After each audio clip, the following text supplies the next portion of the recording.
Olá, seja muito bem-vindo, muito bem-vinda a mais um programa Mentes que Sentem. É mais um episódio, estamos convosco, neste que já é o seu programa. Tantas famílias que já têm dado o seu feedback, já têm também recebido o manual de estudos que aqui disponibilizamos, que aqui a pouquinho já vou ter a oportunidade de poder fazer esse convite. Então é muito bom nós continuarmos nesta caminhada juntos, não só uns com os outros, com a doutora Cristina, mas acima de tudo com Deus. E nós queremos que Deus nos use, oramos por isso, para que seja uma mais-valia na sua vida, uma ajuda, para que a sua saúde seja uma realidade que tanto anseia, e todos nós ambicionamos saúde em todos os aspectos da nossa vida e particularmente a questão da saúde mental. Obrigada, Cristina, mais uma vez por estares aqui e disponibilizando-te também para dares estes ensinamentos tão importantes sobre a questão da saúde mental. Obrigada, Milu, mais uma vez no nosso cantinho do É verdade, conforto. é verdade. Cristina, e para os nossos queridos que nos acompanham, nós no último episódio ficamos sem ter tempo para desenvolvermos uma das últimas questões que eu te havia feito. Eu vou retomá-la e farás o favor, portanto, de poder dar essa resposta. Portanto, quando se trata de um relacionamento, portanto, estamos no contexto, com certeza, do perdão, não é? Uhum. Portanto, é este assunto que agora nos tem acompanhado. E quando se trata de um relacionamento, a pergunta que se coloca é: perdoar é necessário para que eu consiga reconstruir um relacionamento, por exemplo, um relacionamento depois de uma traição e depois de uma mágoa? Hum.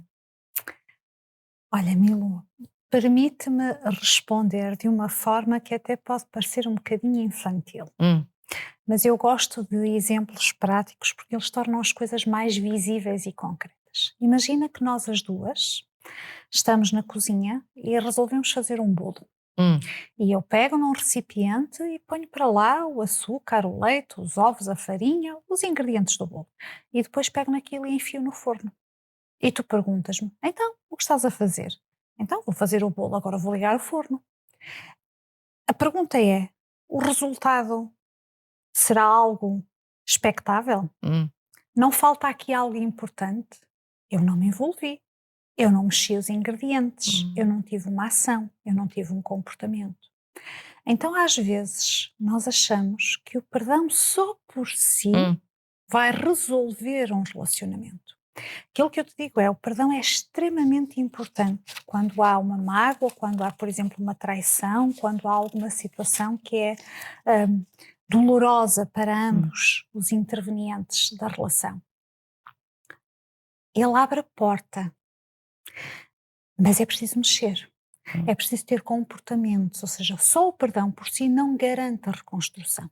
E permite-me dar-te um exemplo real. Recordo-me de um casal que teve uma situação de infidelidade e teve que demonstrar o perdão de forma ativa, um hum, para com o outro. Mas para reconstruir o relacionamento, tiveram que passar à prática e tiveram que perceber que haviam coisas nas quais eles estavam a falhar. Começaram a investir no tempo de qualidade, hum, começaram a investir em ações que eram pertinentes um para com o outro, identificaram o que correu menos bem e o que é que podemos corrigir. Passaram, por exemplo, a ter um canal de comunicação muito mais fluido e comum. Por exemplo, não estou a dizer que é o caso para todos, sim, mas claro, neste casal em sim. particular, passaram, por exemplo, a ter um e-mail em conjunto, Uhum, passaram a ter as passwords de ambos os telemóveis. Portanto, não estamos a falar do quê? Estamos a falar de um processo que para este casal fez sentido para além do hum, perdão. Agora, se não existir o perdão, nada disto é funcional. uhum, Mas tem que haver um perdão com ação. exato. Frequentemente nós ouvimos a questão de que a outra pessoa não pediu desculpa. Hum, E pelo facto da outra pessoa, eu até perdoava, eu até desculpava, mas como não me pediu desculpa, hum. portanto, essa dificuldade eu não consigo perdoar porque a outra pessoa não me pediu desculpa. Ou até em situações de pessoas que acabam por falecer, não é? Não há oportunidade, não é, de se conversar, de se dialogar. O que fazer, Cristina? Mais uma vez, voltar a relembrar 2 conceitos fundamentais. Primeiro, o perdão é uma escolha, Uhum, não é um sentimento, é uma escolha. Segundo, a escolha é feita porque eu desejo liberar.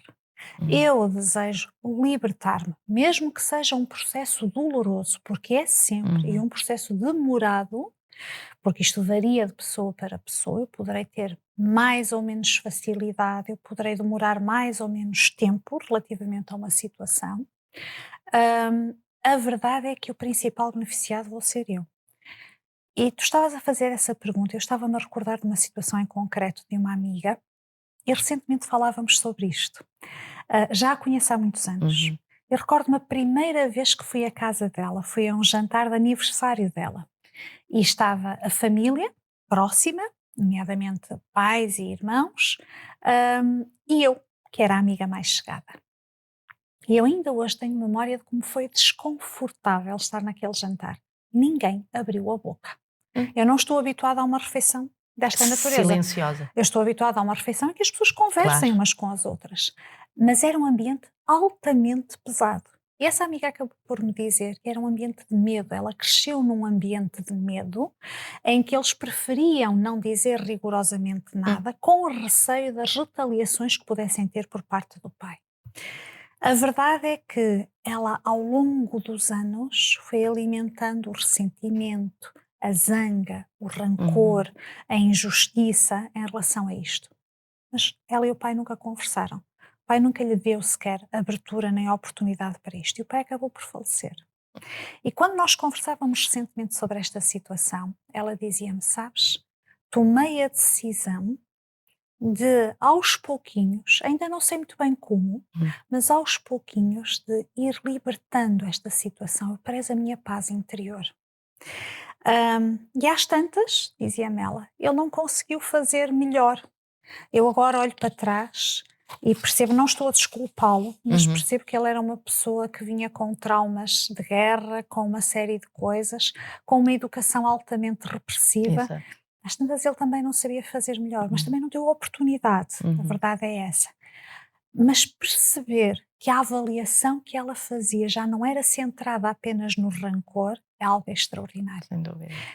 Um segundo exemplo, e neste caso de alguém que tem algo a perdoar em relação a uma pessoa que ainda está viva, mas que não vai, ou pelo menos até à data, não pretende pedir desculpa. Uhum, Estou a falar de uma mulher que foi vítima de violência doméstica num grau, infelizmente, bastante elevado. E esta pessoa, durante muito tempo, sentiu o desejo de vingança, uhum, o desejo de ele merecia que lhe acontecesse o que me aconteceu a mim.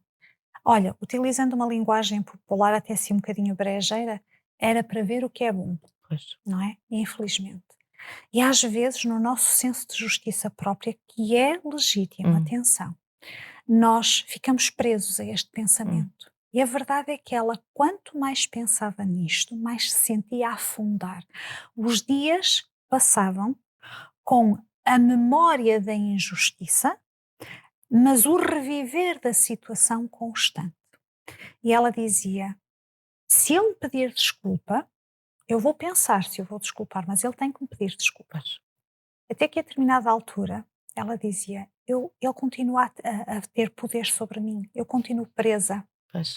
Mesmo que ele já não esteja presente na minha vida, Uhum, ele continua a ter poder. uhum, Eu estou-lhe a dar essa capacidade. Porque eu estou à espera de um pedido de desculpas para eu tomar uma decisão, dizia esta jovem. Quando ela percebeu isto e percebeu que a pessoa ainda tinha a capacidade, mesmo que ausente, de limitar a vida dela, ela disse: Não é isto que eu quero. pois. E isto permitiu-lhe também estabelecer limites.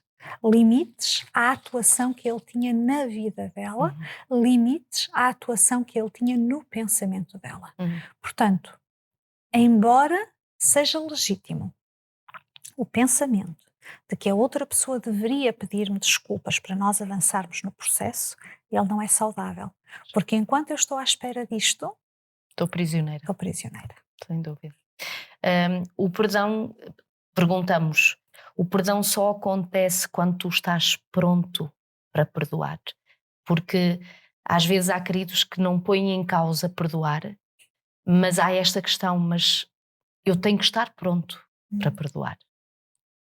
Olha, a minha resposta pode parecer estranha. Sim e não. Ok? E já vou tentar Ok. responder de forma mais clara.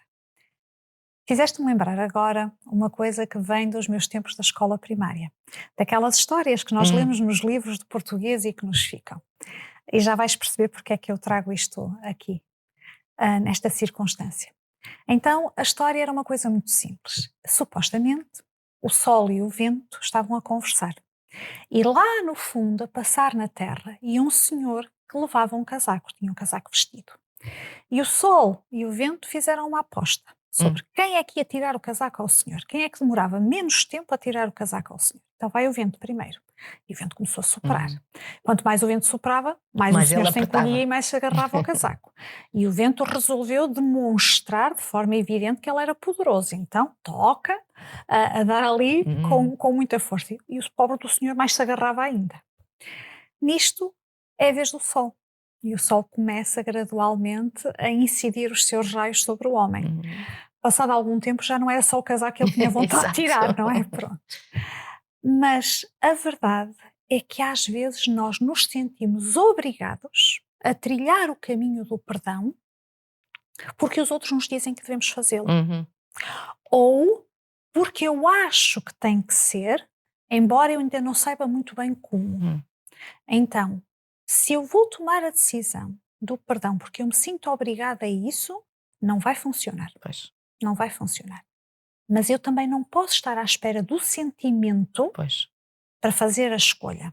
Porque o perdão é uma escolha consciente. Imagina este exemplo. Imagina que eu decido participar numa maratona. Gosto de correr e decido participar numa maratona. Mas a verdade é que se tu me perguntasses hoje, Cristina, tens condições físicas para participar na maratona, eu ia te dizer, Milu, não vou conseguir nem sequer os primeiros 300 metros. Mas eu tenho o objetivo de participar na maratona. O que é que este objetivo vai fazer o quê? Vai fazer com que eu articule decisões e atitudes concretas que me vão ajudar a preparar para. Então, eu não tenho que ter o sentimento de que já estou pronta, mas eu tenho que Completo. estar, exatamente, eu tenho que estar disponível para que isto possa ocorrer na minha vida. Mas tenho que ser eu a tomar essa decisão. Não é pelo outro que me está a obrigar a fazer.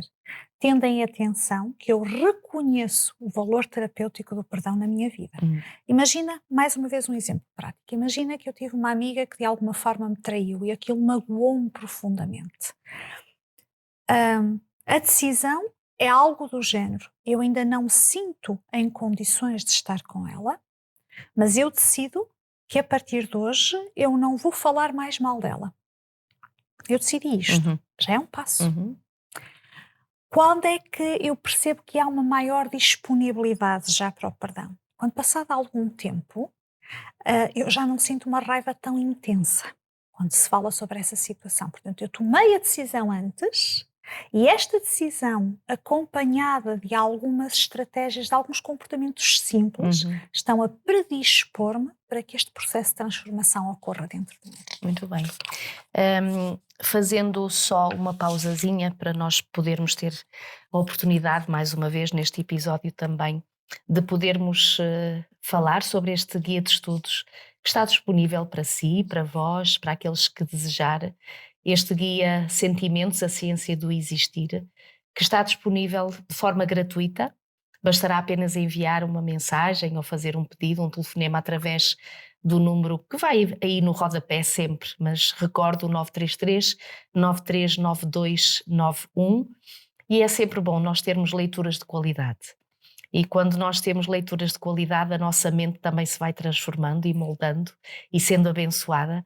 Então foi um manual preparado com muito carinho, com muita sabedoria também. Então está disponível para si, disponha, 933-939291. Teremos muito gosto em poder enviar-lhe de forma gratuita. Cristina, como é que eu sei se realmente eu perdoei alguém e não apenas sufoquei a minha raiva? Porque às vezes assim, perdoaste, e às vezes os miúdos assim, perdoei, mas a coisa não está resolvida, não é? E a gente diz os miúdos, os graúdos, não é? Porque temos este problema. Como é que eu sei que perdoei realmente alguém? Os miúdos são mais expressivos, os É, graúdos têm o a gente filtro esconde, a social, gente têm o filtro esconde. social. E tu É. agora estavas a dizer isso e fizeste-me lembrar uma experiência em que eu estava com um grupo de miúdos, e eles teriam cerca de 9, 10 anos de Uhum. idade, e estávamos a falar de situações de bullying que poderiam ocorrer na escola e como é que nós nos poderíamos comportar em relação a isso.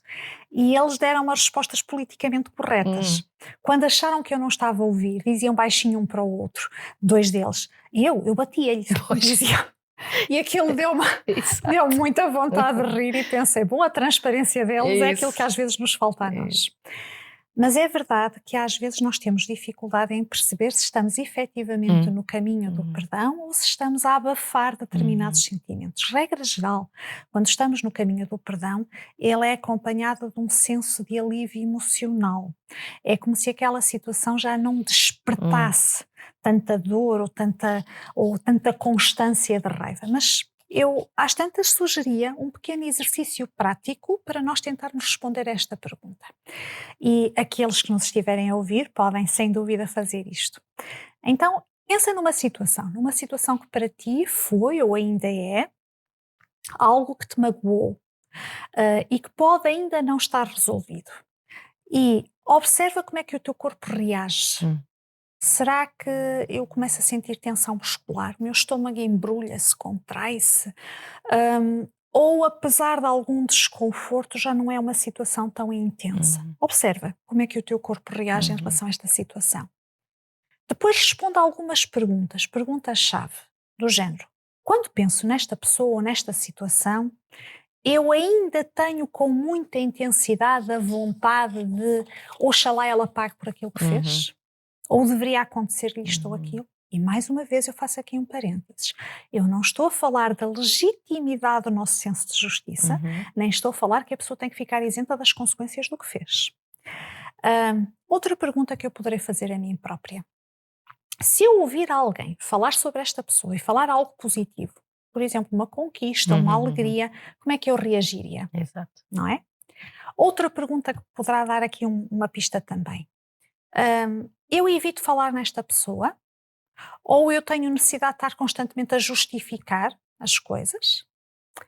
Outra questão que me poderá dar pistas neste sentido: se eu encontrasse esta pessoa num espaço público, como é que eu reagiria? E eu não estou com isto a querer dizer que nós agora vamos voltar a retomar a relação no nível em que ela estava, Claro. às tantas não é possível, Uhum. mas ainda me causa profundo desconforto a presença daquela pessoa ou não? Uhum. Outra questão que eu poderei responder: será que eu sinto necessidade ainda, uma necessidade constante de repetir a história do que aconteceu sempre que eu tenho a oportunidade, ou isso já não é tão presente? Uhum. Se eu percebo que há uma gradação de sentimentos, de emoções, de raiva, de necessidade de evitar, às tantas, eu ainda não estou no caminho pleno do perdão. Exato. Estou a tentar abafar algumas situações. Se eu começo a perceber que já há uma maior serenidade neste processo, então provavelmente eu já estou a trilhar este caminho. Embora, reconhecendo que a intensidade das emoções ainda é forte, não significa necessariamente que eu esteja no mau caminho, Uhum. porque isto é um Claro, período de tempo. claro. Aliás, de forma objetiva, o que é que me pode dar pistas que eu estou efetivamente no caminho do perdão? Quando eu penso na situação ou na pessoa e já não sinto a mesma intensidade de emoções. Outro aspecto: quando eu consigo recordar o que aconteceu sem ser dominada pela mágoa. Não quer dizer que eu não fique triste, Sim. não quer dizer que eu não fique desconfortável, mas aquilo não domina Uhum. o meu dia a Já não dia ou a tem o minha mesmo peso. existência. Exatamente. Quando eu não nego que houve dor, mas eu já consigo olhar para a pessoa de uma forma mais humana, ela já não é só o erro que ela Uhum. me fez. Uhum. Portanto, ela é, por exemplo, a Milu. Hum. Não é a Milu que me fez isto, Uhum. ok? Por exemplo. Hum, Quando eu já não tenho tanta necessidade apesar de não ter necessidade de estar próximo dessa pessoa, não tenho tanta necessidade de estar a cobrar a justiça por aquilo que ela me fez. E quando eu sinto algum nível de paz, mesmo que a relação não tenha voltado àquilo que ela era. Portanto, provavelmente aí nós já estaremos num nível diferente de perdão. Esta ideia que muitas vezes existe também, e isto até custa, sobretudo mais aos homens quando são criticados por isso, de que quem perdoa é alguém que é fraco ou que é submisso. E claro, perdoa-me dizer isto está completamente longe da verdade e sobretudo quando conhecemos a Bíblia Sagrada, não é? Mas esta ideia também nefasta e triste de que quem perdoa é porque é fraco ou porque é submisso. Ok. Então vamos fazer um exemplo, mais uma vez, vamos pegar num exemplo. Vamos imaginar que nós as duas temos que nos dirigir a um determinado espaço público e temos que subir um lance de escadas, 10 ou 20 escadas, vamos supor. Vamos supor que tu estás em plenas condições físicas e eu tive ali algum acidente, perdão, e fiquei parti o pé, por exemplo, e estou em processo de recuperação e ando de canadianas.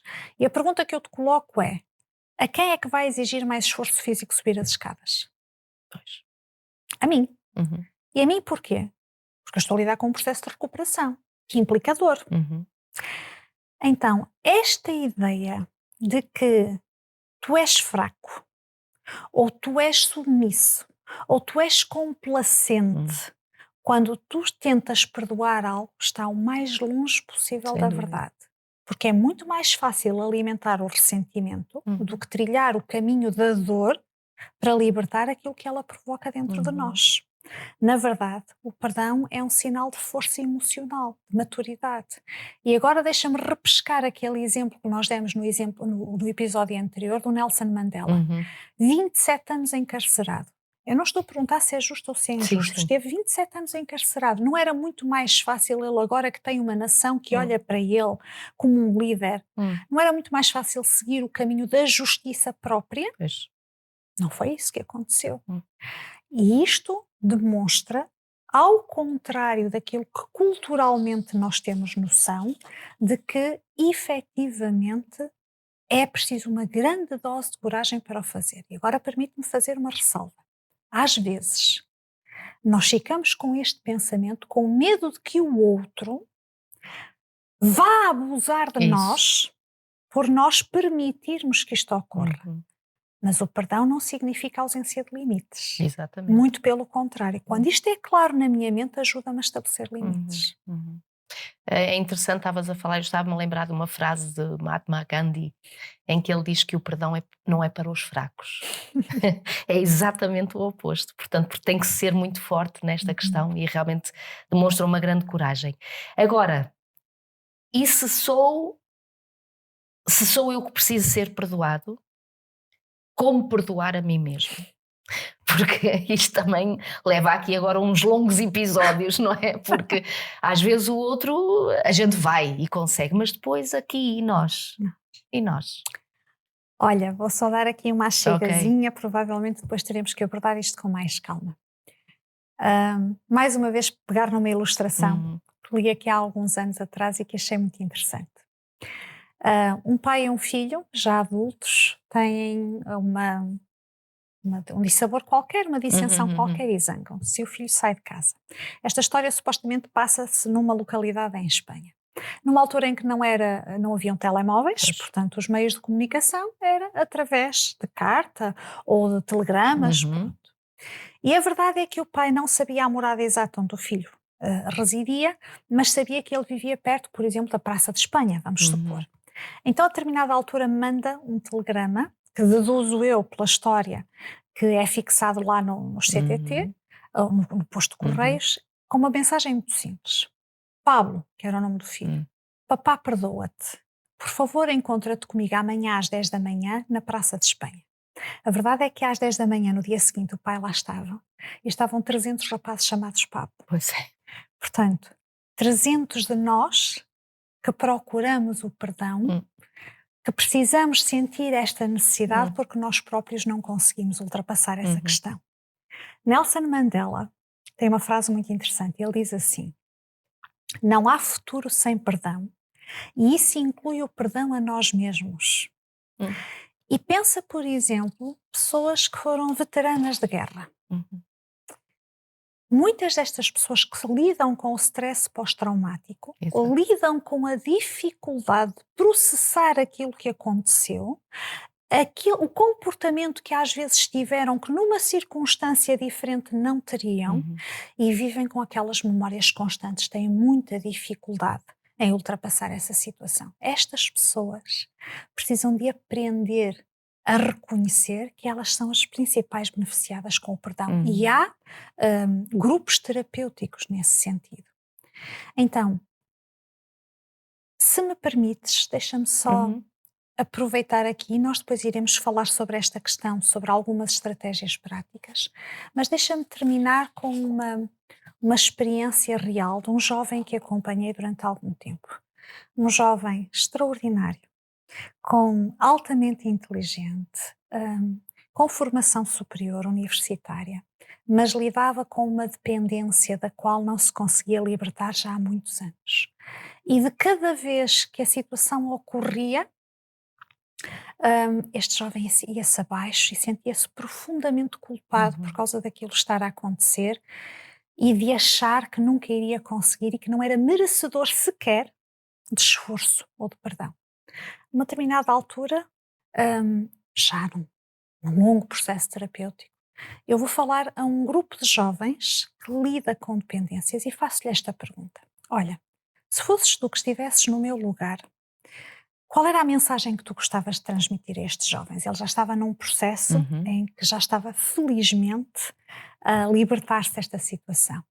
E ele lá me deu algumas indicações práticas do que é que tinha funcionado com ele e depois dizia assim: Cristina, por favor, diz a esses jovens aquilo que eu aprendi. É que tu nunca chegarás tão longe que a graça de Deus não te possa alcançar. E esta é a mensagem primária que nós temos. Independentemente de eu achar que consigo ou que não consigo, que sou ou não sou merecedor, Deus já me alcançou Uhum. para me dar a sua graça. E é por isso que nunca poderíamos tratar este assunto sem ser à luz da palavra de Deus também. Porque, como dissemos no episódio anterior, o perdão é uma graça de Deus, não é? É algo que Deus nos concede para podermos partilhar uns com os outros. E hoje gostaria de deixar para vós este versículo que vem em Efésios, no capítulo 4 e no versículo 32, que diz: Sede uns para com os outros benignos, compassivos, perdoando-vos uns aos outros, como também Deus em Cristo Jesus nos perdoou a nós. E quando nós temos este convite da parte do Senhor, é evidente que Ele tem consciência que nós não conseguiríamos fazer isto na nossa força. Então Ele convida-nos a podermos viver uma graça que é dele na nossa vida. Obrigada, Cristina, mais uma Obrigada. vez. Que Deus te continue a abençoar também. E a cada um de vós aí em casa. E está encontro marcado, na graça de Deus, no próximo episódio do Mentes que Sentem. Até lá, se Deus quiser.